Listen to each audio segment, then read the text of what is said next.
Então, boa tarde de novo, eu sou a Grazi Guerra, vou acompanhar vocês aqui nesse painel.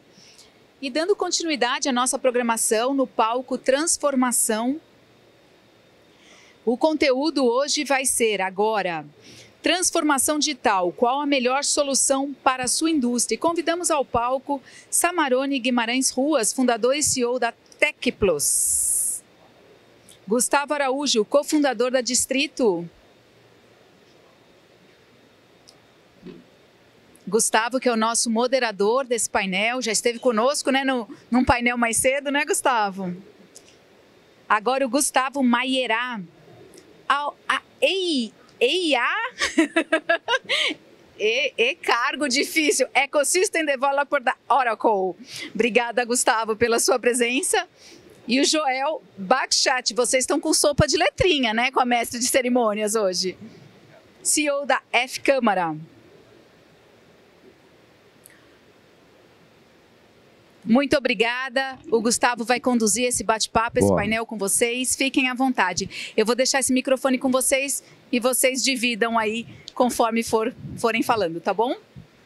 Boa, vamos lá. Vamos lá. Eu vou falar rapidinho aqui sobre o Distrito e um pouquinho do que a gente está vendo de próximos passos em AI. Então, e aí na sequência a gente já entra para o painel para falar de transformação, beleza? Tá bom? Então, gente, primeiro, esse QR Code que está lá, depois, se alguém quiser conectar, é o meu WhatsApp pessoal, não é uma AI, nada, tá? Então, porque hoje em dia, né, você bota o QR Code e não consegue falar com o humano, então, como a gente está aqui para se conectar também, tá? Se alguém quiser conhecer depois esse ambiente que é um laboratório de inteligência artificial, tá? Que inclusive está operando e olhando para muitas coisas da indústria, né? Fiquem à vontade de conectar nesse QR Code. Vai estar em todos os slides, beleza? Então, a ideia aqui é mostrar, né? A gente vai falar sobre transformação da indústria, mas falar desse trabalho que a gente está fazendo com startups. Então, aqui é o GenAI Lab, são mais de 50 startups que estão lá, né, construindo inteligência artificial. Então, estamos aqui entre parceiros, né? Então, o Joel, né, da F-Câmara, já vou trazer aqui para você se apresentar também. Joel, a F-Câmara está lá com a gente no Lab, a Oracle, né, o Maierá também já vai falar, e TecPlus, temos um case aqui também super legal de IA, né, para a indústria. E o que está sendo bacana é que desse ecossistema a gente já tirou ali mais de 70 projetos, tá? Então, esse ecossistema tem sido aí um dos grandes implementadores de IA hoje do mercado. O que a gente está vendo, tá? Que a inteligência artificial entrou nesse novo capítulo, tá? Numa nova era, né? Que é a era dos AI Agents ou AI Workers. Tá? E a gente vê, e vamos discutir isso aqui já, sobre o quanto isso, né, já está entrando na indústria, que é justamente você conseguir pegar tarefas humanas, né, humanas operando sistemas, e replicar isso para agentes de inteligência artificial e concatenar esses agentes de inteligência artificial num processo, num workflow. Tá? Isso traz bastante eficiência, padronização, enfim. E esses AI Workers, eles significam uma nova barreira, porque com inteligência artificial generativa, né, a gente basicamente começa a ter a capacidade desses sistemas de se expressar, de falarem, né, eles podem ver imagens, então eles podem ver uma linha de produção, né, se algo está acontecendo ali, eles podem contar produção, eles podem fazer diversas leituras através de imagem, né, podem executar tarefas, esses AI agents podem operar sistemas, então eles podem configurar máquinas, eles podem ligar e desligar máquinas, né, eles podem ajudar na gestão de uma fábrica, eles podem também escutar avisos, né, eles podem escutar sons, então se uma máquina está fazendo um barulho que não deveria fazer, né, ou eles podem escutar um comando de um operador, né, podem falar, se expressar, eles podem ter até emoção, né, pode ser mais formal, mais informal, né, e você onboarda esses agentes de IA com todo o treinamento que você daria para um humano. Né, então você vai ensinar os processos, vai ensinar tudo que você ensinaria para um funcionário humano, você ensina para esses agentes de IA. Tá? Então, assim, a grande barreira aqui é que a indústria conhece bem o RPA, né, que é uma automação de tarefas mais repetitivas que atua com dados estruturados. Qual é a barreira que a gente vence agora com IA generativa? você não tem mais a questão do dado estruturado. Todo dado pode ser um áudio, uma fala de alguém no WhatsApp, né? Pode ser uma imagem. Esse dado, o fato dele não estar estruturado não é mais uma barreira. Tá? A gente consegue fazer automação, né, com o mesmo tipo de visão que você precisava de um humano para conseguir interpretar. E você passa a também ter automação com base em objetivo. Então, você não automatiza a tarefa específica, né? Você automatiza o objetivo final daquilo. Então, um exemplo fora da indústria aqui, você não vai automatizar 3 ou 4 mensagens de um processo de cobrança. Você vai automatizar que o objetivo final é que aquela IA consiga fechar um acordo com o cliente que está sendo cobrado. Né? Se ela vai mandar 5 mensagens, 2, se ela vai mandar uma imagem ou vai mandar um áudio, é a IA, o miolo do processo é a IA que decide. Tá? Então, esse é um novo capítulo, né, de automação, de inteligência artificial, e que a gente vai discutir aqui um pouco o quanto isso vai começar a chegar aqui na indústria. Tá? Aqui são alguns exemplos, né? Esses agora não são de indústria, aqui é uma seguradora inteiramente automatizada. Tá? Então, todo o processo de sinistro, contestação de chargeback, normalização de base de dados, validação de documentos, né? E atendimento nível 1 foi todo automatizado. Então, nessa seguradora, o sinistro que demorava 7 dias para cair o Pix na conta, agora cai em 1 dia. Essa interferência é só para mim ou está batendo em vocês aí também? Não, tá bom. Só que é um processo também com AI Agents que leem contratos escritos à mão. Né? Então, 3 AI Agents nesse banco substituíram 40 funcionários. Né?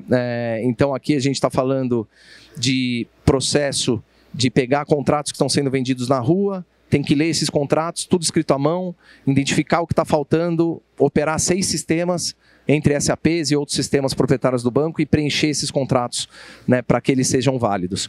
Isso daqui existia praticamente um mini call center com 40 pessoas que faziam esses processos. Né, isso foi totalmente automatizado com AI Agents. Tá?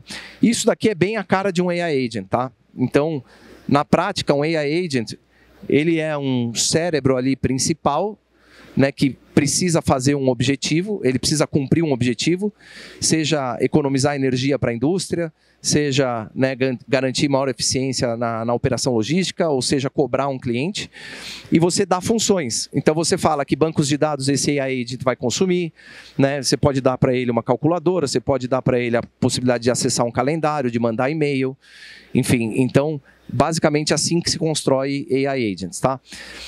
Eu quero terminar com 2 cases aqui, né, de aplicação de IA para a indústria, para já abrir o painel. Tá? Então, assim, esse primeiro case é um case que o Samarone conhece bem. Né? Esse case está sendo implementado pelo distrito junto com a Tech Plus, que é a empresa do Samarone, que vai estar aqui. Basicamente, usa câmeras inteligentes para evitar parada de linha. Tá? Então, você tinha aqui linhas que eram paradas, porque numa farmacêutica, quando você vai produzir produtos diferentes, pode ter contaminação cruzada. Né? Então, para evitar a contaminação cruzada, você para a linha. Então, com essa câmera, a quantidade de paradas de linha foi altamente diminuída. Né? A gente tem ali 35 milhões por ano de resultado que está sendo buscado por um tipo de projeto como esse. Tá? Simplesmente de evitar a parada de linha desnecessária. O Samarone vai poder dar mais detalhes aqui daqui a pouco. Esse daqui é um outro projeto de implementação de IA, mas nesse caso para motores rotativos. Né? Então, você tem aqui a manutenção, enfim, toda a inspeção e o controle desses motores rotativos com inteligência artificial através de sensores de vibração e temperatura, né, que te ajudam a fazer essa gestão. E também a manter a eficiência, enfim, inclusive a parar o motor para, né, manutenção na hora certa. O motivo desse projeto foi porque um desses motores aqui, que estão na foto de lá da direita de vocês, ele explodiu, tá, nesse nosso cliente, uma indústria farmacêutica, e a indústria ficou parada há vários dias, porque justamente no ano passado a gente teve um verão atípico, fez muito mais calor, né, a máquina desgastou muito mais, mas como não tinha chegado a data de manutenção prevista, a manutenção aguardou a data programada e hoje, quem determina se uma máquina vai para manutenção e controla todo o funcionamento deles é uma inteligência artificial que está monitorando todas as máquinas dessa indústria, nesse caso aqui. Tá? Então, são 2 cases, gente, para para terminar, né, para a gente poder discutir um pouco de transformação na indústria. Tá? Vou pedir para a turma da House agora colocar de volta a claquete aqui do painel. E queria abrir, nós vamos ter depois um tempinho para perguntas, tá? Quem tiver. Queria começar, vamos começar de lá para cá, já que você já está com o microfone, Joel. Se apresenta um pouco para a turma e fala um pouquinho também já sobre como que vocês estão vendo na F-Câmara, quem é a F-Câmara e como que vocês estão vendo essa transformação digital na indústria, né, no que a F-Câmara tem mais atuado. E aí a gente vai fazer essa rodada e aí eu volto com mais perguntas. Beleza. Prazer aí, pessoal. Que bom estar aqui com vocês hoje. Meu nome é Joel Bakchat, sou CIO do Grupo F-Câmara. A F-Câmara é uma multinacional brasileira, presente aí em todos os continentes quase já do mundo. E a gente trabalha muito forte com tecnologia. Nosso histórico começou muito dentro do e-commerce, mas hoje a gente tem várias verticais dentro da empresa, como saúde, e-commerce, finance, e uma dessas verticais é especializada na área de indústria. A gente, falando especificamente da indústria, tem trabalhado muito com inteligência artificial e a gente sentiu que isso foi muito impulsionado pelas IA generativas, impulsionado por esse desejo que gerou com as IA generativas. E a gente tem trabalhado muitos projetos, geralmente na faixa de manutenção preventiva de linhas de produção, de como a gente afeta, mas também em projetos que são mais específicos para agronegócio, que conecta muito com a indústria.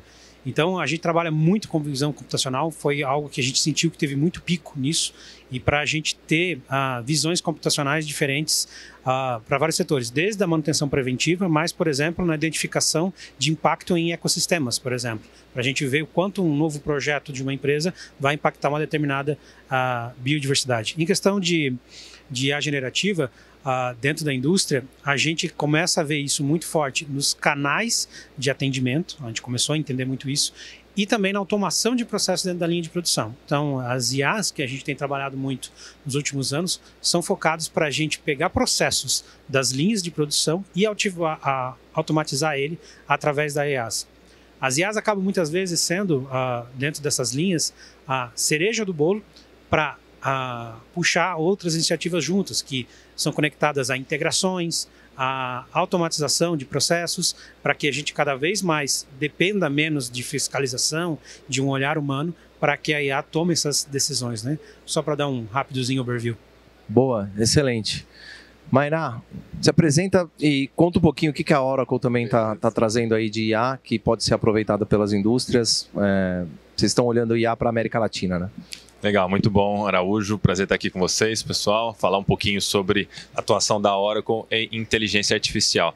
Meu nome é Gustavo Maierá, eu atuo nesse time com uma missão de encontrar novas soluções, de trazer essas soluções para as grandes corporações. Tá? Então, eu tenho um olhar mais para startups e startups de inteligência artificial específico, que nós acreditamos aí que tem novos entrantes em todos os mercados, né? Seja indústria, saúde, utilities, o que seja.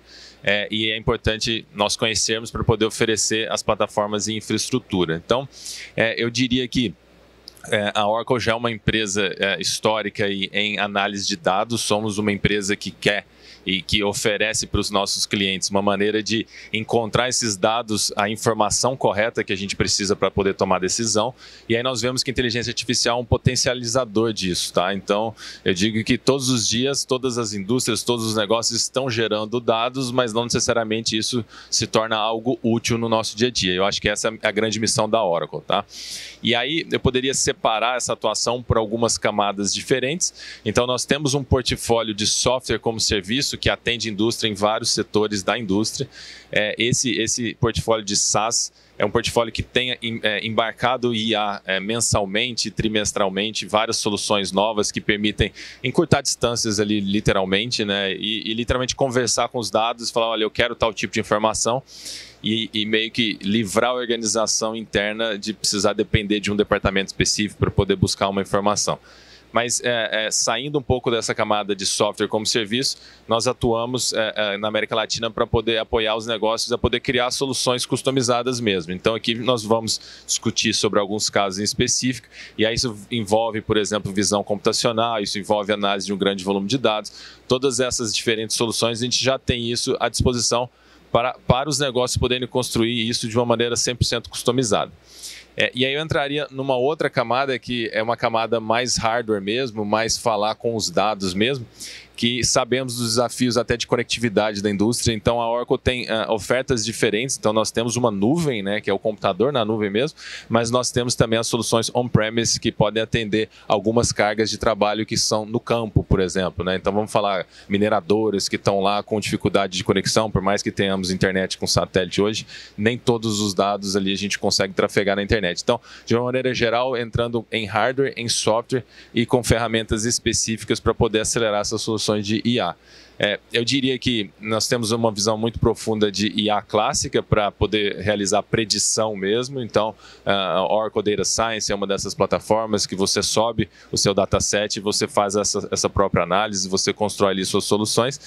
E aí eu fecharia com uma infraestrutura de GPUs. Então, além dos computadores, de CPUs, nós temos uma infraestrutura localizada. Então, no Brasil, temos 2 data centers com GPUs, que são essas máquinas necessárias para a gente poder fazer essas análises em paralelo de todas essas cargas de trabalho que a gente tem para poder implementar. Mas é um prazer poder ampliar a discussão aqui em frente. Boa, excelente. Samarone, se apresenta para a turma, fala um pouquinho sobre o que a Tech Plus faz. E eu já queria emendar uma pergunta, vamos começar contigo aqui, depois a gente vai revezando. Mas depois da sua apresentação, eu queria que você falasse assim, qual que é o estágio de automação da indústria brasileira, na tua visão, que trabalha com automação industrial, né? Então, assim, vai lá. Perfeito, Gustavo. Obrigado pelo convite. Bom, meu nome é Samarone, sou fundador da Tech Plus, tá? Uma empresa que atua na área de automação industrial e que nos últimos, diria, 5 anos, a gente viu aí a inteligência artificial e essas novas alinhamento com as soluções de indústria 4.0 é uma oportunidade para a gente, né? Eu acho que alinhado aí com as oportunidades para a gente entrar nas empresas e ter soluções com maior valor agregado. Então a gente teve até uma mudança de rumo, a gente passou da automação, que era desenvolvimento de software customizado, para soluções com maior valor agregado, tendo a inteligência artificial principalmente como um valor aí para as empresas. A gente atua até nos 2 cases, por acaso, que você colocou aqui, a gente tem esse tipo de trabalho, está tanto na parte de visão computacional, utilizando inteligência artificial para controle de qualidade, refúgio de peças e segurança operacional, enfim, tem vários cases utilizando visão computacional com inteligência artificial, quanto também na parte de manutenção preditiva, tá? A gente tem soluções como essa aqui, que você falou de IoT também, né, com sensores de vibração e temperatura alinhada com software de inteligência artificial, com machine learning para fazer predição. E atualmente, até num projeto interessante, a gente teve um cliente de uma indústria de água, que além de fazer a parte de sensores de vibração, eles queriam também que tivesse análise de óleo online. Então essa parte de óleo de lubrificante, né, é uma hidrelétrica de grande porte, então as máquinas são muito grandes, o prejuízo quando tem uma quebra é enorme. Então, além da parte de vibração, eles gostariam que tivesse a análise do óleo também. Então, a gente incorporou sensores de análise de óleo e, com isso, o algoritmo ficou bem mais assertivo, né? O óleo, ele te diz a saúde do motor, né? Exatamente. É igual você tem o seu caso do seu carro. No seu carro, você tem lá praticamente uma preventiva, né? Sei lá, de 10 em 10 mil quilômetros você troca. Mas, na verdade, no caso deles, eles queriam realmente uma predição baseada em condição. Como é que está a viscosidade, como é que está, se tem a umidade no óleo, como é que está a temperatura, se está ultrapassando. Então você tem ali um controle muito melhor, né?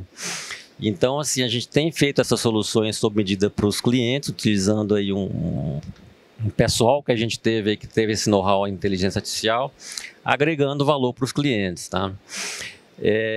Respondendo aí a sua pergunta em relação a parte da indústria nacional em relação à inteligência artificial, indústria 4.0 e agora até indústria 5.0, que já se fala, né? Vocês acham que nós estamos no comecinho, estamos no meio do caminho, estamos no final já? A gente está no começo, tá? Eu acho que o Brasil O Brasil, de uma forma geral, eles começam um pouco depois, né, do primeiro mundo. A gente pegar Estados Unidos, Europa, eles já estão mais evoluídos. A gente falava indústria 4.0 na Europa em 2011. O conceito chegou aqui no Brasil pelo menos uns 5 anos depois. Então a gente tem aí um problema cultural que está sendo vencido num primeiro momento. Mas temos também problemas de mão de obra qualificada, que é um problema nato do Brasil, né, da gente, próprio da questão da indústria 4.0, a transformação digital. Um dos grandes desafios que eu vejo é mão de obra.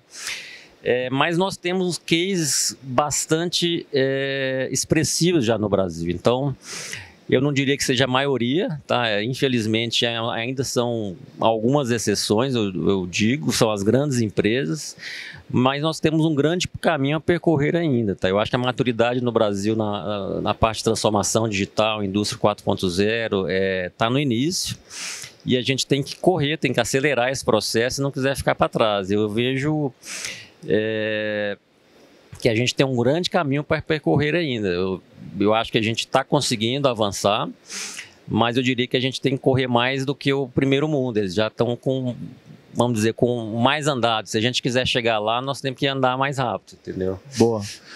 Samarone, eu quero passar para o Joel rapidinho, porque a gente estava até conversando um pouco antes de começar aqui, porque assim, legal, estamos no estágio inicial. Joel, eu queria saber se você concorda.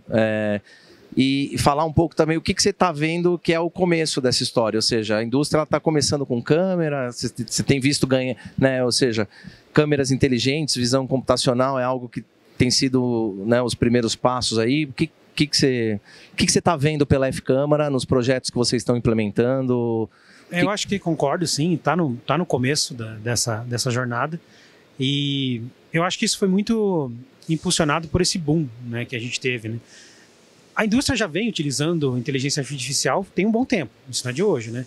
É só olhar para as máquinas, para os robôs que a gente tem. A gente já fala muito isso de manutenção preventiva, só que tem muitos anos. Só que eu acho que nos últimos anos isso alcançou vários níveis de indústrias, né?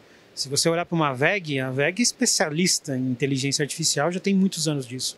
Mas hoje, indústrias de médio porte, até de pequeno porte, já estão olhando, pesquisando, literalmente a palavra namorando com a tecnologia para resolver problemas do seu dia a dia. Porque manutenção preventiva, com certeza é algo que traz muito retorno, mas no meio do caminho da linha de produção tem muita coisa. Então, desde a gestão de SKU que você vai trabalhar, tem muito espaço para melhorar, até como que você automatiza canais de distribuição. Desde da linha de como você controla o motorista para saber se ele está transportando a carga certa, se a maneira como ele tá dirigindo é a maneira apropriada, quanto que isso tem impacto na mercadoria que ele está transportando, se aquele meio que a mercadoria está sendo transportada tem algum impacto que possa ser resolvido, por exemplo, de mudar para uma linha ferroviária em vez de um transporte urbano, por exemplo. Então, a indústria está se perguntando muito, é isso que eu vejo. E isso, claro, desdobra, começar a ter umas ações. 2024, eu acho que isso se acentuou muito mais na linha de visão computacional, porque eu acho que na maioria das indústrias já tinha esse senso e já era sendo aplicado em algumas áreas, só que isso está se desdobrando para vários outros locais. Eu acho que os próximos passos, 2025, 2026, a gente vai ver muitos outros modelos de machine learning para controlar não só a questão de logística, mas principalmente coisas como a gente faz gestão melhor de um estoque, de SKUs, principalmente em indústrias que trabalham com unidades que são deslocadas, mas são próximas uma da outra. Eu vejo que tem muita pergunta aqui, e aquela questão de espaço e quanto você tem que manejar de estoque, com certeza tem bastante impacto e a gente tem trabalhado muito nisso. Boa. Mayra, queria fazer uma pergunta para você, assim, obviamente ter acesso a essas tecnologias é super importante para a transformação da indústria, né? E a Oracle tem baixado bastante a barreira, né, de preço, inclusive, dessas novas tecnologias. Conta um pouquinho, como é que você está vendo isso, né? Ou seja, a gente está vendo até em IA generativa, mas assim, preço de sensor também está caindo, né? Preço de câmera está caindo. Quando o Samarone me falou o preço da câmera, que ia gerar 35 milhões de reais lá eu quase caí para trás. Falei, não é possível que seja tão barato assim. Me fala um pouquinho sobre o que vocês estão fazendo também para deixar a tecnologia e a inteligência artificial mais acessível para a indústria. Legal, muito bom. O que eu poderia contribuir com a questão, né? Eu acho que há uns 10 anos, quando a gente falava de IoT, era algo proibitivo, né? Então, pensar num cenário ali de implementar numa indústria assim, de 1.500 equipamentos e tal, sensores ali, aquilo ali sairia caro, mas de repente o que tanto a transformação digital, os hardwares e a própria inteligência artificial têm trazido é uma melhoria de processos considerável, e aí isso se traduz em, por exemplo, uma prova de conceito de poucos meses, vocês conseguirem obter economias aí na casa de milhões e milhões de reais, né? Então eu diria que esse é o maior potencial da indústria, o que eu tenho hoje que eu possa alavancar e reduzir tempo, reduzir custo ou aumentar meu faturamento. Eu acho que a gente sempre tem olhado para todas essas questões em simultâneo, e aí vale a pena olhar para IA e entender como que eu consigo reduzir custos, mas principalmente como que eu consigo ser mais assertivo na minha tomada de decisões. Isso envolve necessariamente um volume maior de dados do que a gente tem hoje. Então, essa corrida para a IA seria uma corrida para qual que é o maior volume de dados que eu consigo capturar, e aí essa captura e essa estruturação seria um primeiro passo ali que a gente considera necessário, e aí depois que a gente já tem essa captura, como que eu posso fazer essa digestão num tempo hábil? E aí o tempo realmente tem que ser calculado para que eu possa tomar uma decisão mais assertiva. E aí o que nós temos visto com a automação é que cada vez mais nós começamos, talvez, né, mas não é terceirizar, mas a gente começa a delegar para a IA realmente uma tomada de decisões mais rápida. Claro, isso dentro da governança de dados, dentro da questão de segurança necessária, mas nós temos visto, portanto, uma camada de inteligência cada vez mais sofisticada. Então, eu paro de gerar apenas um painel de informação, uma dashboard, e eu começo a ter mais ação em relação a isso. E aí eu acho que esse é o grande benefício, porque gerar um painel bonito, com gráficos bonitos, não necessariamente vai reduzir isso no bottom line, né? Não necessariamente vai trazer resultados práticos. Então eu digo que IA é uma super ferramenta para poder mostrar para a gente o tanto de desafio que nós temos pela frente, e nós definimos aqueles mais importantes para que realmente vão trazer o maior resultado, tá? Como corporação, a Oracle tem trabalhado cada vez mais para poder literalmente trazer plataformas e infraestrutura mais facilmente para o usuário final. Então, quando falamos de visão computacional, por exemplo, a maioria dos casos já não exige mais que a câmera possa ser uma câmera boa, porque já consegue retrofitar numa câmera normal, porque IA realmente melhorou assim consideravelmente essas questões. Mas quando falamos de outras questões, por exemplo, como HPC, High Performance Computing, são computadores de última geração mesmo necessários para poder absorver e digerir esse volume de dados. Então, em outros setores, nós temos visto um caminho para hiperpersonalização. Então, se eu gero um volume de dados maior e eu faço essa digestão e eu uso isso em meu benefício, eu trago necessariamente uma hiperpersonalização. Quando a gente traz para o lado da indústria, de que maneira que eu consigo avaliar melhor minhas questões, mas que literalmente eu reduzo essa variabilidade de tantos processos que são muito custosos. E aí, claro, tem gente já fazendo uso dessa transformação digital para reduzir horas de operação de uma linha industrial, para poder eventualmente fazer uma análise de criticidade muito melhor e evitar máquina parada, evitar linha parada, e aí isso se traduz ali. Então, eu acho que hoje já podemos ver vários cenários em que, mesmo fazendo talvez um investimento considerável na largada, em pouco tempo a gente já consegue provar um resultado assim, significativo, e que aí essa melhoria contínua ela passa a ser necessária e obrigatória a ser implementada, né, mensalmente pelas organizações, porque aí de fato elas vão conseguir apresentar resultados muito diferentes do próprio setor. Eu acho que está aí a grande vantagem, né? Como que a minha organização pode olhar para a inteligência artificial, transformação digital de uma maneira completa e ter um ganho substancial no meu setor, e aí isso já traz uma competitividade significativa. Boa, excelente.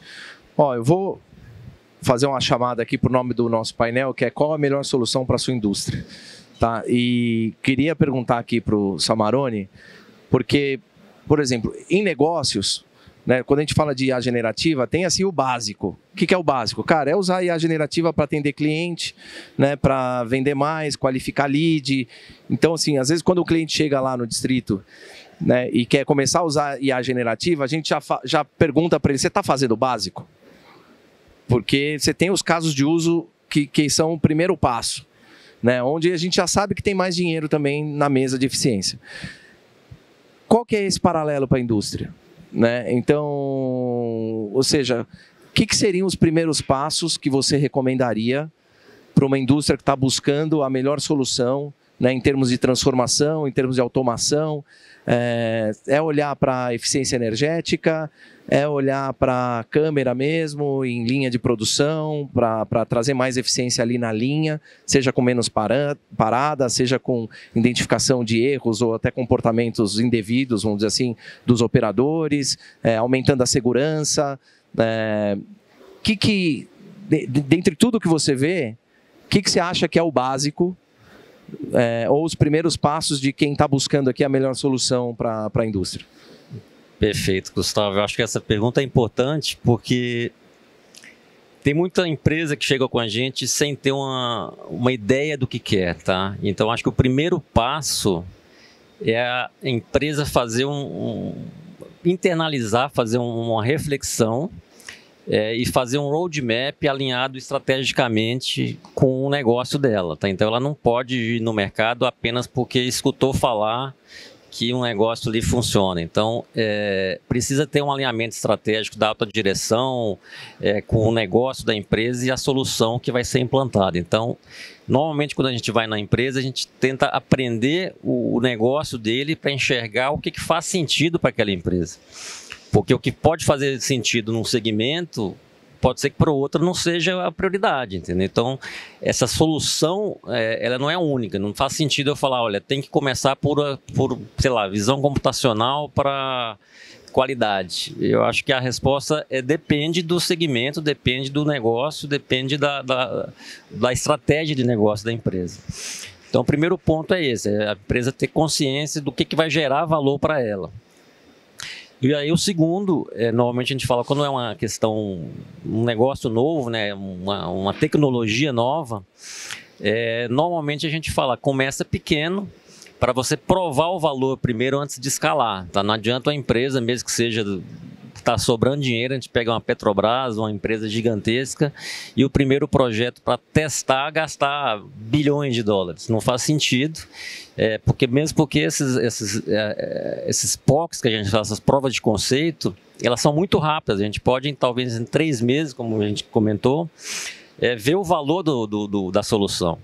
Então, o que a gente propõe é, primeiro, alinhamento do negócio, ver o que faz mais sentido para aquela empresa, fazer algo pequeno para provar o valor e depois escalar com o tempo, tá? Então, é uma questão que para cada uma pode ser uma solução, mas a fórmula eu diria que é mais ou menos a mesma. Você primeiro ter uma reflexão para ver o que faz sentido para você, fazer uma solução pequena para provar e depois escalar para a empresa inteira ou para próximas, até várias unidades, né? Tem empresas que têm várias unidades. Então é o que a gente tem visto aí funcionando.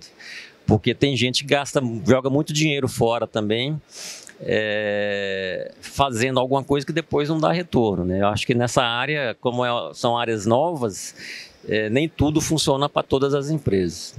Legal. Okay. Agora, Samaroni, dentro do que você comentou, ou seja, vocês eram mais consultoria e vocês começaram a buscar, né, a construção de produto. Né? Então você passou a ser uma empresa de produto. Quais são esses produtos? Só para eu entender assim, o que vocês estão vendo que o mercado está demandando mais? Porque obviamente você está indo construir produto onde você vê mais demanda. Claro. Né? Então, quais são esses temas que você está vendo mais demanda? Bom, no nosso caso específico, tá, é uma questão de retorno de valor, ou seja, onde a gente conseguiu provar ROI muito cedo.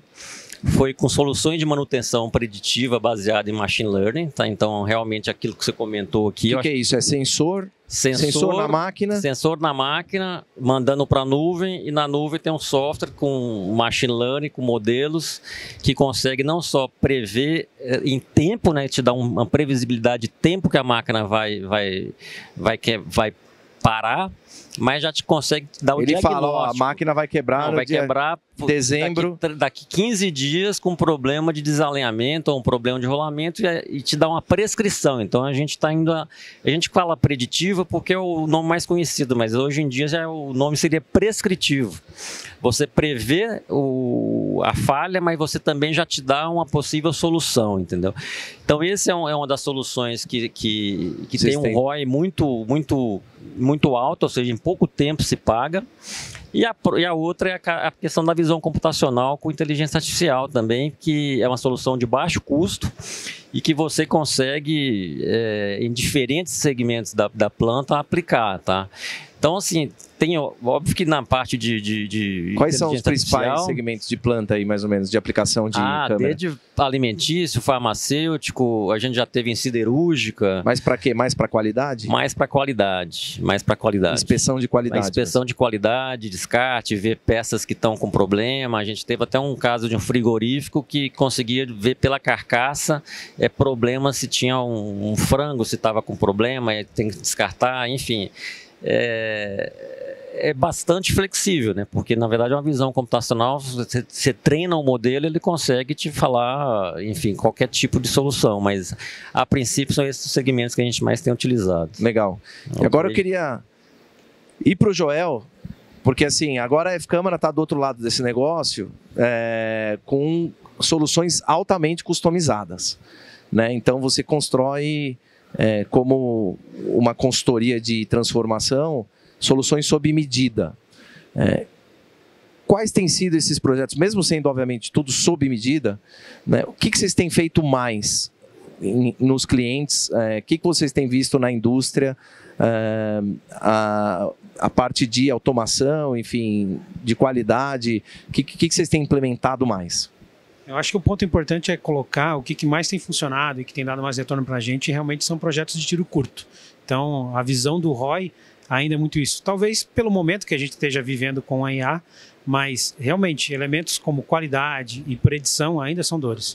Só que para a gente tem pegado muito forte a questão da logística também, porque se perde muito na distribuição, se perde muito nessa linha, então como é que a gente pode utilizar machine learning para prever muitas coisas? Eu acho que um projeto interessante que a gente posso citar para predição de como vai ser condições meteorológicas de uma determinada área. Então a gente tem usado muito machine learning para ver, por exemplo, se aquela determinada planta, qual que é a chance de no próximo ano aquela região sofrer com inundação, sofrer com enchente, sofrer com ventos, com condições meteorológicas que possam afetar a operação. Para empresas que operam e têm grandes centros de distribuição, isso tem feito muito resultado. Na linha de produção, realmente outro ponto que foi citado aqui é muito importante, a questão do baixo custo, a presença de IoT, de gestão desses dados, com certeza contribuiu muito para a aceleração disso. E a gente também tem sentido isso, porque a captura do dado é uma coisa que as indústrias também têm colocado muito. Então, a gente sabe que a gente precisa captar o dado, o Maeri falou muito bem disso, a gente precisa captar isso e a indústria tem investido nisso. Mas a indústria tem, ou seja, as máquinas estão conectadas ou ainda tem essa camada de conectividade para gerar o dado, ainda é o desafio? Precisa ser criada, porque geralmente tem muitas máquinas que, vamos chamar de legadas, né? Tem muitas máquinas que não sofrem com essa comunidade, então você precisa criar uma camada, digamos assim, em volta da máquina para conectar sensores e começar a colher isso. A partir do momento que você começa a coletar, você já tem insights, já tem muita coisa que vai no plano de ação. Depois que você tem o insight, uma coisa que a gente tem feito muito tá bom, agora a gente tem dados.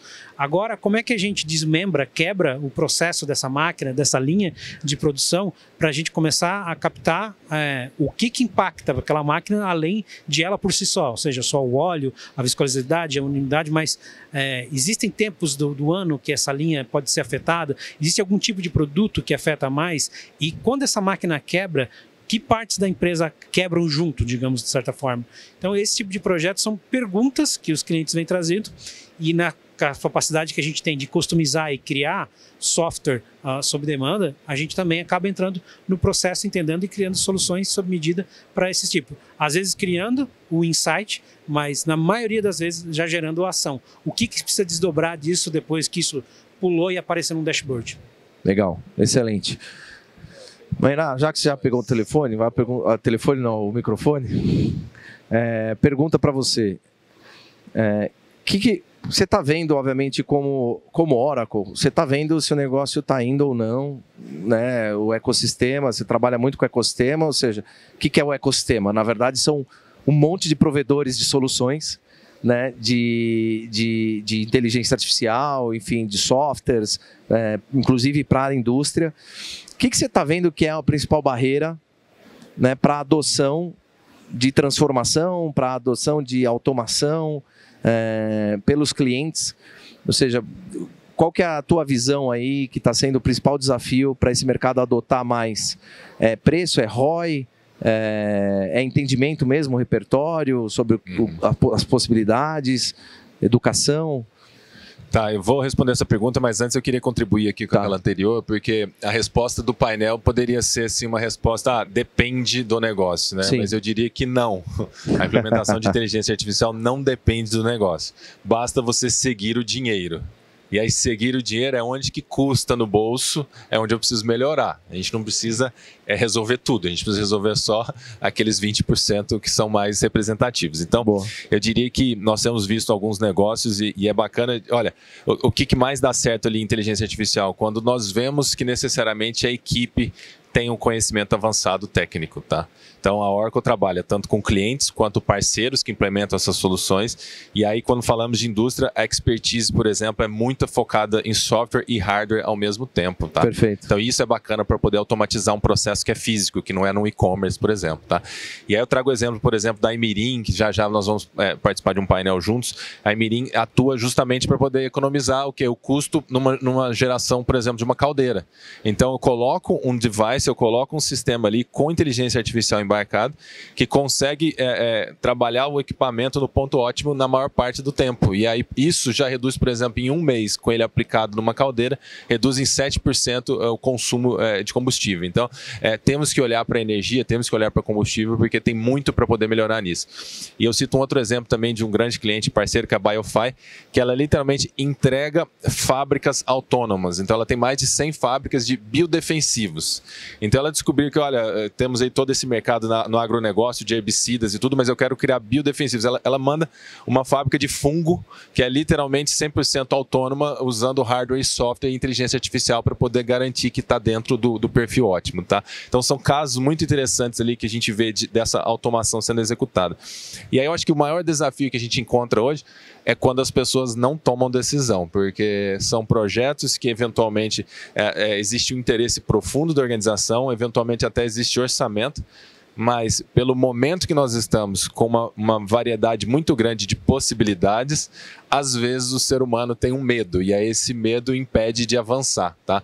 Então eu diria que o maior desafio hoje não é a capacidade de execução, simplesmente tomar as decisões que precisam ser tomadas hoje, para que daqui a 6 meses, daqui a 1 ano, isso já esteja implementado e já esteja oferecendo esse resultado que a gente sempre está buscando, né? Boa, excelente. Samarone, vamos aqui, então, essa eu vou fazer, queria ver a visão dos três. Oi? Ah, tá. Interferência? Ah, mas essa era a minha pergunta mesmo. Ele adivinhou. Imagina se eu tivesse combinado com você. Ainda bem que eu não combinei. Não, mas eu queria justamente entender isso. Para onde vai agora? Né? Então, qual que é a visão de futuro que vocês têm sobre a transformação na indústria? Para onde esse negócio vai? A gente está vendo que robótica tem também caído muito o preço, né? Então, daqui a 1 ano, talvez a gente consiga já comprar um robô para nossas casas pelo mesmo preço de um carro, não popular, porque hoje em dia não tem carro popular mais, né? Mas por 100 mil reais aí, você vai conseguir ter um robô na tua casa. Então, assim, a gente vê que o preço vai começar a ficar mais acessível de robotização também para a indústria, consequentemente. Tem até algumas startups expondo, né, robótica aqui hoje. Mas queria ouvir vocês. O que vocês acham, para onde esse negócio vai agora? Qual que é a visão de futuro de vocês? Bom, vamos lá. Futuro é sempre uma previsão, mas eu acho que a gente está num ramo aqui que consegue, pelo menos, ter alguns insights, né? Como o Joel comentou, a questão de transformação digital já vem de longo tempo, né? A gente está falando de transformação digital já tem 20, 30 anos. Indústria 2.0, 3.0, 4.0? ERP já tem 30 anos. Falam da 5.0 agora? Agora está 5.0, a gente fala de internet, nuvem. Então, o que aconteceu realmente nos últimos 5 anos é que essa evolução que vinha relativamente linear, ela meio que foi atropelada aí com a inteligência artificial, a IA generativa. Então, aqui a gente pode ver que passou de uma questão relativamente linear para uma ruptura mesmo, né? Hoje a gente pode dizer que está uma revolução. Então, isso tem os seus riscos e oportunidades. Porque essa inflexão significa assim, quem não pegar a onda no momento correto, realmente pode ficar para trás. Diferentemente há 20 anos atrás, que você tinha tempo de se recuperar, agora o que eu vejo é que essa ruptura pode realmente deixar muitas empresas, países e pessoas para trás. Na verdade, é uma questão global. Até só para abrir um parênteses, eu vi esses dias um estudo na McKinsey em que só a inteligência artificial vai acrescentar 13 trilhões de dólares nos próximos 10 anos. Então você fala, cara, é muito dinheiro, né? Mas obviamente que isso não vai ser igual para todas as pessoas, para todas as empresas, para todos os países. Tem gente que vai aproveitar melhor isso aí. Então a mensagem assim, a gente tem que estar preparado para aproveitar. Quem não entrar na onda pode realmente ficar para trás e ficar realmente numa situação complicada em termos de competitividade, né? Então, voltando aí para a pergunta, eu acho que o grande marco agora é aproveitar essa onda de inteligência artificial para realmente trazer negócios que geram valor para a empresa, tá? E a próxima onda vai ser a IA generativa mesmo. Dentro desses 13 trilhões que a McKinsey comentou aí de ganho, em torno de 3 a 4 trilhões com IA generativa. Então, ela já está vindo com algumas soluções para as indústrias também, tá? Mas o que é IA generativa na indústria? Me dá exemplo. Por exemplo, nós temos, a Siemens fez um agreement com a Microsoft, isso o ano passado, para trazer IA generativa para o chão de fábrica, para, por exemplo, facilitar a programação, igual já tem hoje o GitHub e Copilot aí para programação mais de alto nível. Você já pode fazer programação de máquinas basicamente só com instruções de alto nível. Eu quero que faça isso. Você fala para a máquina e ela programa a máquina. E você consegue programar a máquina, entendeu? Então, isso na parte de programação. Outra é na parte de extração de dados. Hoje você não precisa de um especialista, por exemplo, que ele comentou aqui, de dashboards, né? Que precisa de qualquer forma, tem que ter um especialista para interpretar os dados. A IA generativa vai facilitar muito isso. Você vai perguntar ou falar e ele vai falar, olha, qual que é a máquina hoje que eu preciso fazer uma manutenção? E ele vai te dar a resposta. Olha, a máquina tal está com previsão de falha, você tem que ir lá e trocar o rolamento do eixo traseiro. Então, enfim, essa é uma realidade que parece muito distante, mas não está. Tá? A gente já tem empresas lá fora trabalhando nessa IA generativa. E aqui no Brasil, com a questão aí a gente teve um plano de IA aqui no Brasil, pela FINEP, que vai ter milhões de reais aí também. Então, além da pesquisa das próprias indústrias privadas, eu acredito que o governo agora está investindo para a gente diminuir esse gap, né? Então tem oportunidades aí de dinheiro relativamente barato para investir em pesquisa nessa área. Então a IA generativa é uma realidade hoje. A gente está tendo aí pesquisas de LLMs em português para fazer tradução de chão de fábrica, com fine tuning, junto com a universidade, para trazer soluções para chão de fábrica mesmo. Então eu vejo essa revolução se tornando realidade. Na verdade, as fábricas autônomas, onde a gente realmente tenha condições de trazer essas tecnologias que gerem valores, não está tão distante, tá? Óbvio que talvez está mais próximo para algumas empresas do que para outras, mas com o tempo isso vai disseminar aí de uma forma geral, tá? Legal. Então acho que é isso. Muito bom, muito bom. Mayra, tua visão de futuro? Bacana. Legal. Então vamos lá, visão de futuro. Primeiro eu queria trazer aqui, ele comentou muito bem essa questão, olha, isso é um hype ou não? Não, não é um hype, tá? Já foi hype, era ano passado, tá? A gente já tá nesse ano e já tá acabando o ano também. E aí, assim, o que traz de elementos para a gente poder entender se isso faz diferença ou não? Já foi calculado que inteligência artificial traz um ganho de produtividade equivalente a 10 vezes a invenção da internet. Então, olha só, se a internet melhorou a comunicação, ajudou todo mundo, 10 vezes isso. Só que não é mais 10 vezes em 10, 20 anos, é 10 vezes nos próximos 5 anos. Então, assim, é algo inimaginável. Então, hoje, um universo de 5 anos já é longo prazo, né? Então, assim, como que a gente fala isso para dentro da indústria, né?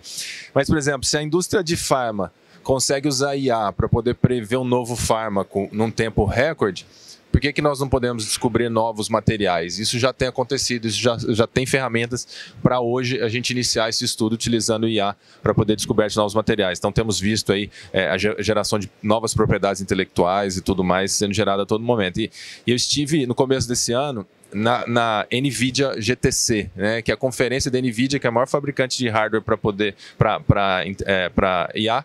E aí lá ficou muito claro que IA deixou de ser algo só que é software e virou para o mundo físico, criando esse contexto de gêmeos digitais. Então, não é uma visão maluca, é algo que está acontecendo hoje, que é como que eu consigo simular a 10ª potência, a minha operação, e eu consiga prever alguns problemas e consiga desenhar soluções melhores. Então, esse Omniverse, esse Digital Twin tem feito sentido.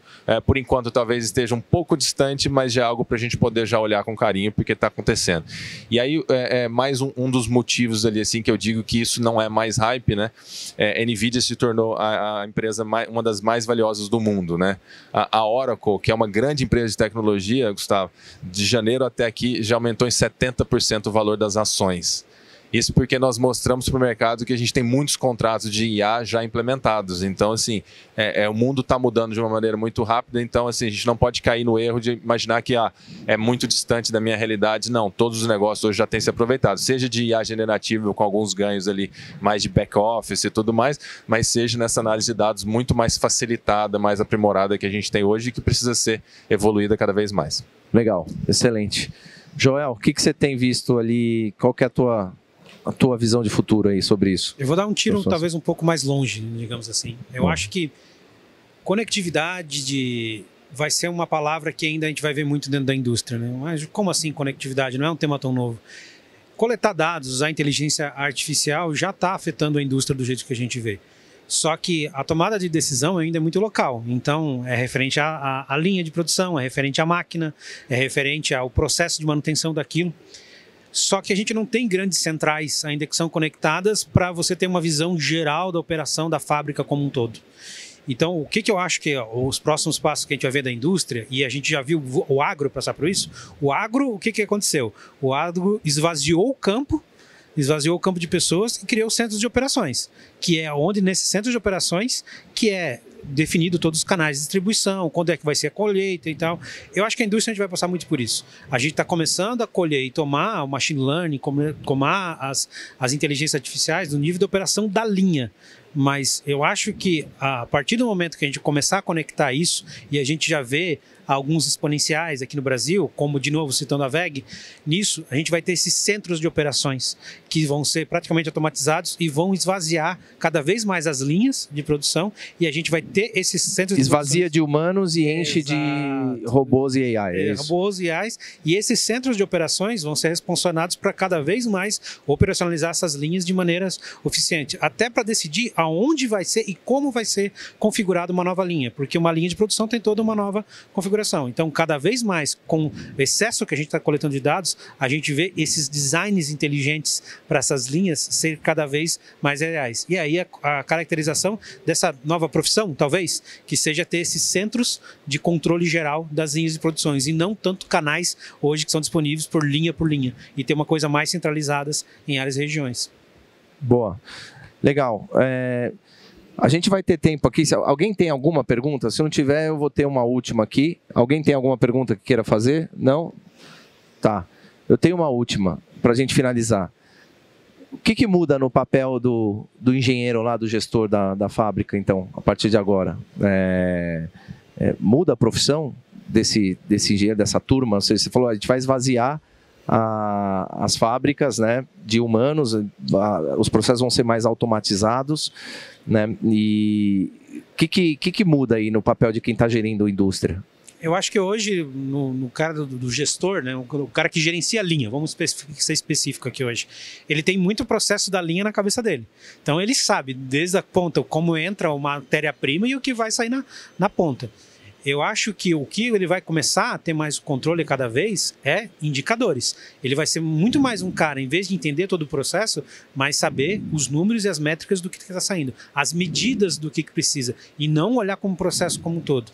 E aí, claro, ele vai ser um cara muito mais conectado, ele vai ser um cara que ele vai ter muito mais uma visão, não da visão de quanto a linha produzir no final do dia, mas sim de quanto que ela exatamente vai alcançar no próximo dia. Então, o trabalho do primeiro dia dele não vai ser ver se a pessoa está na linha, se todo mundo, se não faltou ninguém, se o estoque tem a matéria-prima. Cara, vai ser olhar o dashboard, já planejar, programar tudo o que precisa acontecer naquele dia e pronto, ele sabe o que vai acontecer. Então, talvez, eu não sei se mudar, mas eu acho que vai ter um upgrade, talvez, dessa característica. Então, as características do profissional talvez mudem um pouco, né? Boa. Samarone, antes do Mairá, para finalizar, você já está vendo isso acontecer? Ou seja, quando você vai lá implementar a câmera na linha, ou, enfim, o que muda no trabalho ali de quem faz a gestão da linha? Não, eu concordo bastante com o que o João falou, tá, na questão do upgrade, né? A capacitação desse profissional vai ter que mudar, tá? Hoje ele tem as tarefas repetitivas, as tarefas que hoje ele faz, que pode ser substituído por uma machine learning ou mesmo por um robô, serão. Essas já estão sendo substituídas. Então ele vai ter um papel muito mais analítico, né? De pegar as informações, resumir e tomar decisões a partir dessas informações, que hoje ele vai ter muito mais informação na mão para tomar decisões. Então essa pessoa, ela teve realmente um upgrade aí de função, ela está passando para quase que um cientista de dados para fazer análise desses dados, né? Pelo menos por enquanto não tem a generativa que vai passar para o superior dele para fazer uma análise mais crítica ainda, né? Então, decisão de mercado, decisão de o que vai ser feito com o negócio. Mas a princípio a gente tem que estar preparado para uma mudança até de skills realmente desse profissional, tá? Tem gente que não vai estar preparado e isso é bastante rápido. Eu acho que, como ele comentou aqui, estamos falando de 2, 3 anos. Então, assim, esse é um problema que a gente está trazendo, mas vai diminuir alguns tipos de profissões e surgirem outras. Se vai ser o mesmo profissional ou não, vai depender da rapidez que ele faz essa reciclagem, tá? Mas com certeza vai mudar o papel do profissional. Pode ser que não seja o mesmo, infelizmente. Boa, tá. Boa. Mairá, o que você tem para comentar sobre essa mudança do perfil do profissional, né? Que isso é um impacto que está sendo também em outros setores, né? Cross-setorial. Bom, se eu pudesse falar 2 coisas, então seria gestores cada vez mais como mentores. E aí, mentores para que toda a sua força de trabalho, todo o seu time possa aumentar a complexidade das atividades que executam no dia a dia. Porque as de baixa complexidade vão ser automatizadas. Resolvidas. E aí serão automatizadas, portanto, o segundo ponto é aprender a delegar. E não delegar para o humano, delegar a decisão para a máquina. Porque a decisão foi feita no código, foi feita anteriormente. Então essa capacitação, esse upskilling é a necessidade de todo mundo, mas literalmente qual que é a densidade técnica do meu time, como que o meu time sabe trabalhar com esse novo cenário. Então assim, é um gestor como mentor mesmo, evolução técnica e aprender também a delegar para máquinas a decisão que hoje é humana. Boa, excelente. Bom, gente, obrigado, queria agradecer vocês e vamos em frente.